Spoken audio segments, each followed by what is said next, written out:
श्री शिवाय नमस्तुभ्यम। आप लोग का मेरे YouTube चैनल पर स्वागत है महादेव से दिल की बातें में।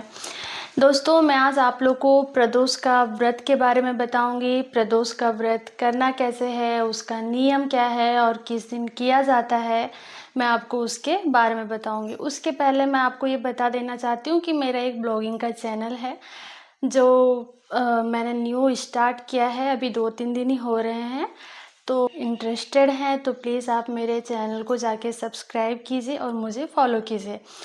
चलिए ठीक है, मैं आपको प्रदोष का व्रत के बारे में बताती हूँ। प्रदोष का व्रत त्रयोदशी तिथि को किया जाता है और वो भी प्रदोष काल में किया जाता है।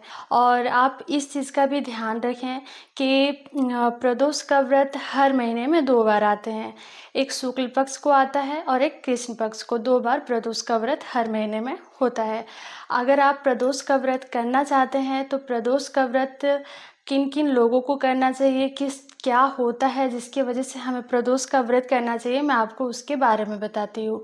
तो जिनकी नौकरी नहीं लग रही है प्रदोष का व्रत वो भी करते हैं, और जिनका व्यापार अच्छे से नहीं चल रहा है, 2 दिन चलते हैं, 3 दिन चलते हैं, चौथे दिन में ठप हो जाता है, तो प्रदोष का व्रत उनको भी करना चाहिए। प्रदोष का व्रत करने से हमारे घर में कभी भी कोई बड़ी बीमारी नहीं होती, और अगर कोई भी समस्या रहता भी है तो प्रदोष का व्रत करने से वो परेशानी भी हमारी खत्म हो जाती है। तो ये है प्रदोष का व्रत किनको करना चाहिए। अब समझिए कि प्रदोष का व्रत करने से एक दिन पहले हमें किस किस चीज़ों का, क्या बातों का ध्यान रखना चाहिए। तो प्रदोष का व्रत अगर हमारा 26 तारीख को है या फिर 27 तारीख को है तो उसके एक दिन पहले, चलिए मान लेते हैं कि प्रदोष का व्रत हमारा 26 तारीख को है, तो 26 तारीख को प्रदोष का व्रत है तो उसके एक दिन पहले यानी कि 25 तारीख को तो आप अपने घर की साफ़ सफाई करें, आप अपने रसोई को साफ़ करें, और उस दिन शुद्ध पानी, मतलब कि आप विशेष रूप से इस चीज़ का ध्यान रखें कि उस दिन हमारे रसोई में लहसुन का प्रयोग नहीं होना चाहिए और प्याज का भी प्रयोग नहीं होना चाहिए। तो ये है हमारे खाने पीने का विशेष ध्यान, और उस दिन लहसुन और प्याज का प्रयोग बिल्कुल भी ना करें। उसके बाद आप जिस दिन व्रत करेंगे उसके एक दिन पहले आप नहा धो के स्नान करके आपके घर के मंदिर में, अगर आप कहीं शिवालय जाते हैं पूजा करने के लिए, तो आप वहाँ पर जाके महादेव से संकल्प करें, महादेव को अपने मन की बात बताएं कि बाबा मैं आपका प्रदोष का व्रत करना चाहती हूँ, मैं आपके प्रदोष का व्रत इस चीज़ के लिए करना चाहती हूँ, तो आप मेरा प्रदोष का व्रत सफल कीजिएगा। उसके बाद आपका जो दिनचर्या है आप उसी तरीके से रहिए, लेकिन जब रात में सोने का समय आए तो आप विशेष रूप से ध्यान रखें कि महादेव का याद करके, उनका ध्यान करके आप प्रदोष का व्रत प्रारंभ करेंगे, क्योंकि रात के 12 बज जाएंगे उसके बाद हमारा त्रयोदशी तिथि स्टार्ट हो जाता है। तो उस दिन यही नियम हमें 25 तारीख को करना है, प्रदोष के एक दिन पहले। फिर 26 तारीख को आपको सुबह जल्दी उठने हैं, आपको नहाने हैं, स्नान आदि कर लेने हैं, उसके बाद साफ वस्त्र धारण करना है आपको। और प्रदोष के दिन आप सुबह को भी पूजा कीजिए और आपको शाम को भी पूजा करना है। तो सुबह आपको विधि विधान से जैसे आपको पूजा करना है आप उस तरीके से कर लीजिए। अभिषेक महादेव पर जरूर करने हैं। अगर आप घर के बाहर किसी शिवालय में पूजा करने जाते हैं जो आपके घर के आसपास में है तो वहाँ पे जाके पूजा कीजिए, और अगर आप वहाँ पे नहीं जा सकते हैं तो आपके घर में जो शिवालय है आप वहाँ पे पूजा कीजिए। तो भगवान को अभिषेक करने के लिए आपको किन किन सामग्री की ज़रूरत पड़ेगी। शहद, दूध, दही, घी और शक्कर, ये 5 चीज़ों को आप मिश्रित कर लीजिए। मिश्रित करेंगे तब भी ठीक है, और अगर आप नहीं करेंगे वैसे तो आप थोड़ा थोड़ा करके भी आप उनको स्नान करवाइए।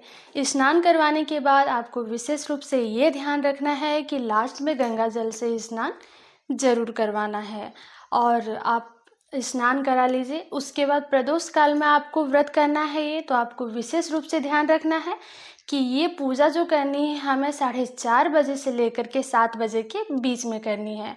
प्रदोष के दिन अगर आपके घर के आसपास में बेलपत्री का पेड़ है तो आप बेलपत्री के पेड़ के पास भी ज़रूर जाएं और वहाँ पर भी आप पूजा ज़रूर करें।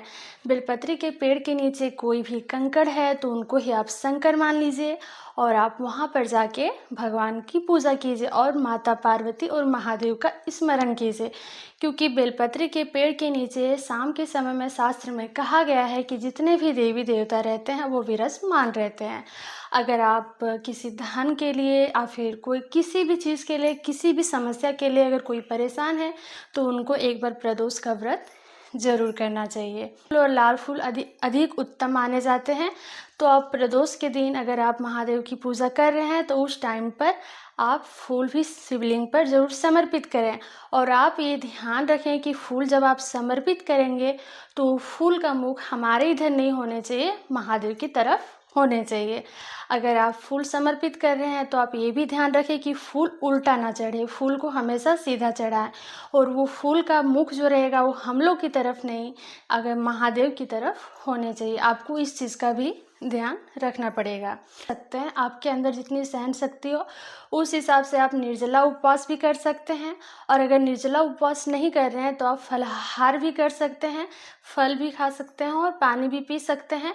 लेकिन आपको ये ध्यान रखना है कि नमक की कोई भी चीज़ नहीं खानी है प्रदोष के दिन, नमक का कुछ भी ना खाएं। उसके अलावा आप फल खा सकते हैं, जूस पी सकते हैं, आप घर पे जो भी है आप मीठा में कुछ भी खा सकते हैं।